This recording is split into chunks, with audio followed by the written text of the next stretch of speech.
وہ دن جب مکہ فتح ہوا اور خانہ کعبہ شرک سے پاک کیا گیا، سالوں تک مسلمانوں پر ظلم ہوا، انہیں ستایا گیا، گھروں سے نکالا گیا، لیکن نبی کریم صلی اللہ علیہ وسلم نے صبر کیا اور ہمیشہ امن اور معافی کا پیغام دیا۔ پھر رمضان کے مہینے میں 59 ہجری میں اللہ کا وعدہ پورا ہوا۔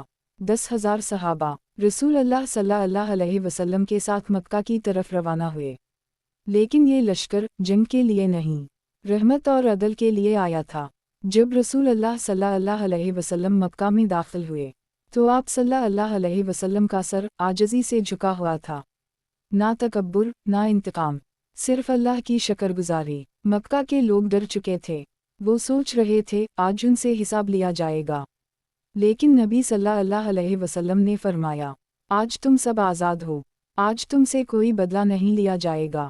یہ تھا اسلام، طاقت کے باوجود معافی، غلبے کے باوجود رحم۔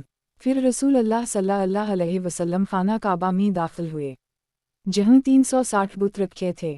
آپ صلی اللہ علیہ وسلم نے ایک ایک بت کو گراتے ہوئے فرمایا جاء الحق وزهق الباطل، حق آ گیا اور باطل مٹ گیا۔ اس دن خانہ کعبہ ہمیشہ کے لیے پاک ہو گیا، توحید کی روشنی پھیل گئی۔